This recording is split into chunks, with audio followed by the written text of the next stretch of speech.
Hey everybody, Darren Littlejohn here with episode 24, The Funnel, 12-Step Buddhist podcast. It's been going since 2009 or so, episodes here and there. I'm also working on the Daily Yogi podcast, which is also on iTunes. I've received a few messages lately, mostly on Facebook, from people who tell me that they're in the funnel. And I'll describe what the funnel is in terms of addiction and recovery, and give you some ideas on how I've dealt with it and how you might consider treating your own situation depending on how that is for you. For me, the funnel is a term that I did write about in the 12-Step Buddhist. My sponsor, my AA sponsor, had always used that term to describe people who fall into some kind of I'm going to call it a dark spot. And he would say, I think at the time he had 30 or more years sober, and he would say that this was typically between 8 to 11 years of sobriety. I'm not so sure that it really has to fall into that particular range. I have heard from a lot of people, and I've heard about a lot of people who have fallen into the funnel with more, 17, 20, 25 years sober and more. So regardless of when it happens, the fact is that it does happen. And let's describe what the funnel is first, and then a little bit about my own theory on why I think that it happens, and why it happened to me. I did write about that extensively, but mainly the important thing is how to deal with it. And people contact me and they're desperate, and I have to respond, and I have to share with you my own experience, strength, and hope on this. So the funnel for me did start around 8 years, and it's a kind of a disillusionment period where, the newness of sobriety kind of wears off, the reality of life kind of sets in. You can see that you go through relationships and career things and other issues and so forth, and the ability to, you're just not on that pink cloud anymore that they talk about in recovery, where you're just dazzled with every brand new day, and all that. So, I think this also has to do with how old you are when you get sober, whether or not you're really an addict or really an alcoholic or an abuser, someone who can stop when given sufficient reason, or someone who, like me, when given sufficient reason, just digs deeper. So the idea is that, you hit a wall in your sobriety, and sometimes you get out of it, sometimes you don't. And a lot of people relapse. A lot of people never come back. I will say that many people do return to drinking and are kind of okay, or they're kind of, I don't know, maybe they're not that awesome of people that I really want to hang out with or something, but they're not really, really going crazy and blowing it. So again, this has to do with something, along the lines of the older DSM, or Diagnostic and Statistical Manual definition, which they've dispensed with. I think it's a little bit too political, or a little bit too HMO driven or something. I really like the idea that some people can be abusers, and some of us cross that invisible line into dependency, or what I would just call full-blown addiction. So, some people do go back, is what I'm saying. Some people hit the funnel and they kind of just go out, and they're kind of okay. They're just kind of like more like the normal, typical people out there. They're not really going too nuts. And some of them just die, and some people just get into depression or switch addictions, and or just become super rigid. And there's a lot of different ways that the funnel can manifest. But let's just say you're losing your shit and you've got some time sober and you don't know what to do. And it can look like depression, eating disorders, sexual acting out, financial acting out, and things like this. That's really brief, but you get the idea, and you may be in that position. And if you're in that position, I hear you. I think it has to do with the brain and brain trauma, and I think there's a lot of research that's been done that points in this direction, and there's a lot more to be done to really get more conclusive, evidence-based treatment programs. And you can talk to people who have a lot of knowledge in this area and in the treatment field. And I do, I listen a lot to the Recovery 2.0 conference. I've spoke on it and so forth. And I have been on that kind of Recovery 2.0 idea since I wrote. In fact, it even says in the 12-step Buddhist, sobriety 2.0. So this is version 2, or at least an evolving, dynamic, ever expanding, changing version of sobriety and recovery for me. And really, that does kind of get to the point of what to do about it. I think that addiction is it's an acute, chronic, progressive, fatal disorder, right? And it's a brain disease, and the evidence is there. And if you don't agree with that, you don't know anything. So just read and study and look at NIDA research, and read the 12-step Buddhist, and look at the neurology documents and papers rather that are out there. And it's just sort of inconclusive and irrefutable. So whatever, people are like, it's not a disease. I mean, I don't know what you're talking about. So maybe you don't have the disease, or you can argue that point, and that's up to you. But you can look at it as is it a brain disorder? Yes, it is. So the trauma that's in the brain is so complex. We have barely any knowledge about it, but we're starting to do scans and images and so forth and tests. We can see that there are deep sections of the brain that are affected. The decision-making centers are not really working too well. The stop-go systems don't really work too well, and we don't know how to stop once we start going. We get triggered by things that are beyond our awareness, outside of our control. So yeah, meditation, yoga, psychotherapy, all these other forms of treatment can help us. We can stop the cycle of taking the drugs and alcohol and processes and so forth. But are we really getting deep into the actual solution, into the longer term solution? And what is the longer term solution? And I'm a person, unlike your smart recovery people and your sort of cognitive behavioral type thinkers, I'm a person who believes in the spiritual solution. What is spiritual? It's not what you think it is. It's not necessarily the Western cultural definition, or the Christian definition, or whatever. And it can be, of course, it can be. And we're having this discussion last night over coffee, and what is spiritual is be open to it being something that's meaningful to you, that's really right there, that you might not really have an idea of as spiritual, right? So, but these processes, of the systems rather, or traditions, the teachings, the master teachings, the extensive esoteric teachings that are available.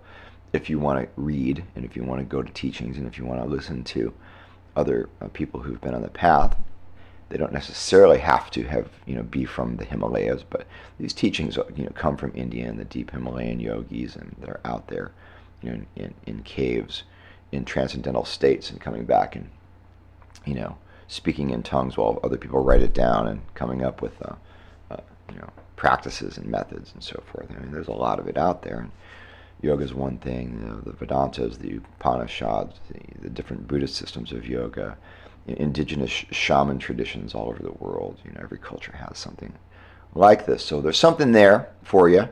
Tap into it. Doesn't have to be Buddhist.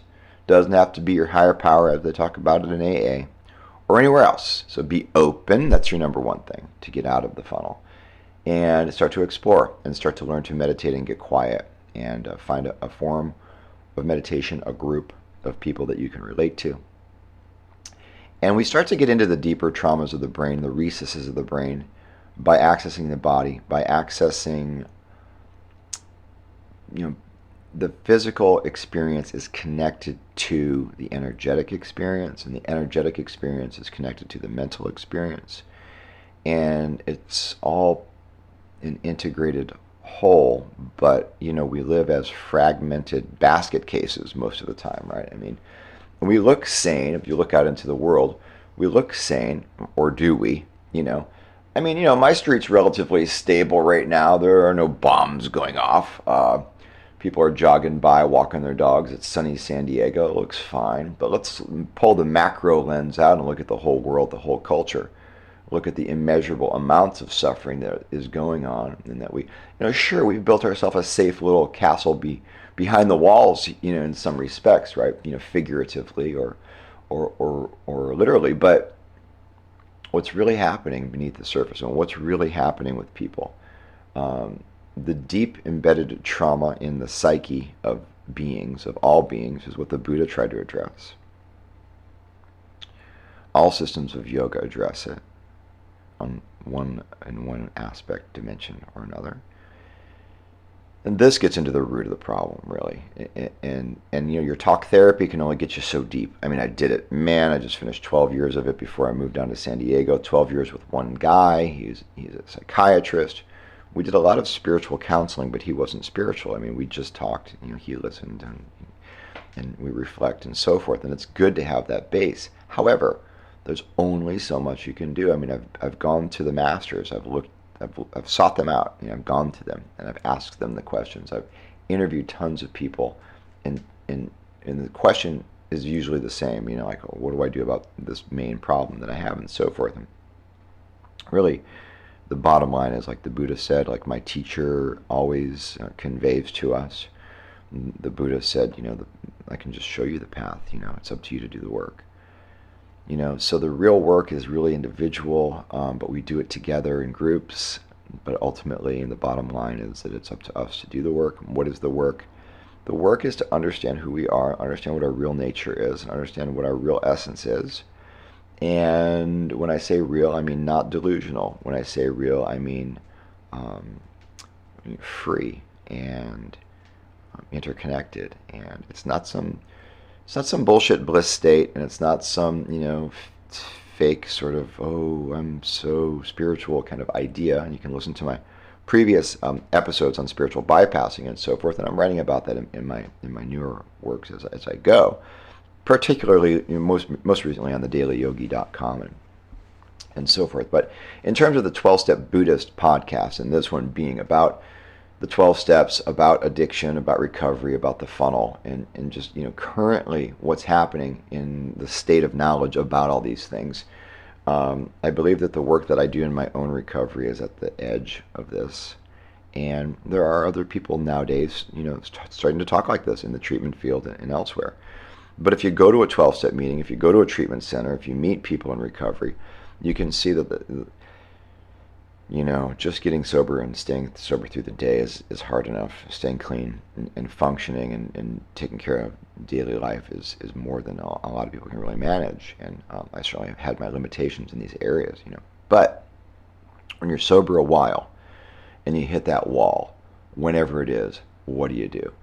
I say, in order to really get into the causes of addiction, which are, in my opinion, the causes of attachment, which are, in the Buddha's teaching, the causes of suffering, man. So, I mean, it all relates back to the Four Noble Truths of Buddha. And, there are other ways of describing it, but the Buddha pretty much pinned the topic down, or hit the nail on the head, so to speak. And you really can't argue with it too much. Life is suffering, and it's caused by attachment, ignorance, aversion. Change the cause, change the result. There's a path. There are paths. Buddha spoke in a time frame, in a context for the disciples who are available or who are listening, or who had certain capacity at that time. And time has passed, but there are also esoteric teachings that the Buddha didn't discuss out loud. There are other ways of transmitting knowledge besides words, whether it's symbolically, psychically, through dreams, through sounds. I mean, it's pretty deep, So let's just kind of leave it at, you can deal with your depression or your block or your difficulty, whether you're in recovery or not. But particularly for people in recovery, you can deal with it when you start to tap into and penetrate the deeper layers. And we do that through systems and practices that are available to us. So you can seek those out. You have to be intuitive, you have to be willing, you have to be eager, you have to be curious, If you just want to sit there and wait, download the information and wait for everything to go away, good luck, because it doesn't really work that way, in my opinion, in my experience. So I say, if you want to get out of the funnel, you have to start to address certain things. I started talking about this in the first book. I talk about this a lot more recently. My life in the past, going on 5 years now, is really a lot more about fitness and yoga. And in the past several months, I have come back to silent meditation, as well as various chanting and other methods. But I've really come back a lot more to the silent meditations and getting into meditation from, adding the views from yoga to what I was already doing through Tibetan Buddhism systems, and previously to that, the Zen systems, which is much more just sit and be still and notice what is, and be with what is, or be what is, and be non-dual with what is, and so on. But putting it in a context, getting a little bit more macro view of it, we can see that, there are many systems available. So I would invite you, if you are in the funnel, to ask yourself the following questions and get a piece of paper and write these down. You can pause this recording, come back to it, play it over. But first thing I want to ask you is, what is your activity level physically? How many miles a week are you walking, and how many times a week are you getting your heart rate up for 20 minutes or more? Are you at the gym, or do you go to classes, fitness classes? I work at 24 Hour Fitness, and we have, I don't know how many class formats we have. I teach Insanity, which is just amazing, powerful practice for cardio and core, agility, strength, etc. I teach yoga, power yoga. I lift weights, I do cardio. I take a body combat class here and there and that sort of thing. And there's a lot we can do, and you can decide what it is for yourself, and you can mix it up. We've been doing a little bouldering at the rock climbing gym lately, and you can do CrossFit. You can just go for walks, but get up off your ass and get moving, and do it a lot. Okay, that's the number one thing. So do an inventory on how much you're moving and how your heart rate is going. The other one is, what's your food intake? What's your input into your body?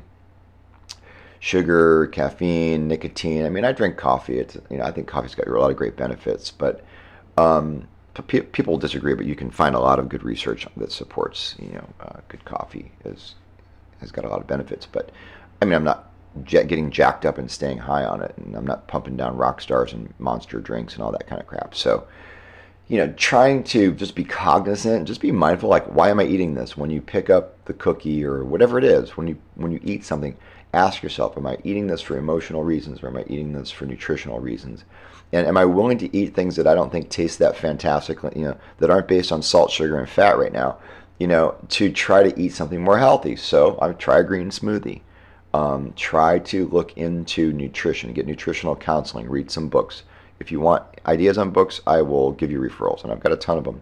I think I'll add some more to the resources section on the dailyyogi.com and the 12stepbuddhist.com, but there's a ton out there, and I can definitely give you good resources on that.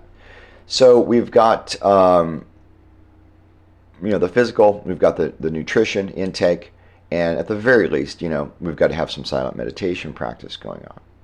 And you should be connected with some kind of group that does something that isn't just going to meetings and sitting in meetings. Whatever that is, whether it's a 12-step retreat, or whether it's a retreat with your spiritual group of whatever. I recently went down the street to the Theosophical Society. I've never been to it before. I knocked on the door. There were people sitting there, 3 people, reading some books, and they loaned me some books, and they invited me back to sit and have a study group with them, and that's awesome. That's the kind of thing I'm talking about. You can go to Meetup.com, start typing in your interests and so forth, and connect with many other types of groups there to support your recovery, not just doing the same thing and hearing the same thing and having people tell you the same ridiculous over and over and over, do the same thing, it's always the same, it's always the same. It's not always the same. We're dynamic, expanding, infinite, creative beings, and we can branch out and reach out. So take a breath of fresh air. Find something new in terms of your physical activity, your food intake, the types of foods that you're eating. Eliminate something, take something out. Start simple. Don't set the bar too high. Don't go on a crazy diet. Just be mindful, be conscious. Do some silent meditation, and get into finding some other like minds that are just in addition to, not instead of, but in addition to the recovery program. And I'll have more to say on this as we go in my new books, as the topics get fleshed out and as my own experience begins to make more sense to me and I write about it. You'll hear about it on the podcast and on the blog. So that's a little bit about the funnel. That's my advice for you right now. Make a journal, make an inventory, make a Google Calendar, set yourself up. You don't have to do it alone. Get a buddy to join you. It doesn't matter to me if you're in BF, Indiana, or right in the middle of San Francisco or whatever. It doesn't matter if you're surrounded by fundamentalists or whatever. I mean, this is up to you. And if it's really that hard for you to be where you are in the Deep South or something or whatever, I'm not putting down the Deep South. I'm just saying there's a lot of people that have difficulty finding new open forms of spirituality in more fundamentalist, conservative areas. Move! Guess what? You can move. I know it's not easy. I just spent, over 10 grand moving to San Diego a year ago, and it's been expensive and difficult, but I did it, and you can do it. So be free. And if you can't move right at this moment, maybe you can explore some things in your local area. And don't be discouraged, okay, because you can find it. Anyways, I'm going to tune out right now and go teach a yoga class. So look forward to more 12-Step Buddhist and Daily Yogi podcasts. Look up both of those on iTunes. Share it, review it, tell a friend. Go to Amazon.com and purchase copies of The Power of Vow, my more recent book, Perfect Practice, and the 12-Step Buddhist. Power of Vow is also available on audiobook. And check out the blogs and look me up on Facebook. I've got Darren Littlejohn Yoga. I've got the Twitter feeds for the 12-Step Buddhist. It's just called 12-Step Buddhist, and the other one is the Daily Yogi for Twitter. There's a lot of resources out there, and I try to retweet a lot of things that I think are useful and helpful and talk about them. So as always, you can send me email. You can send me email to darrenblittlejohn@gmail.com if you want. People connect with me all the time on Facebook, and I'm just open to whatever. If you want to set up sessions to do, one-on-ones, we can do that and kind of work that out as we go. Alrighty, so peace out, everybody. Enjoy your day.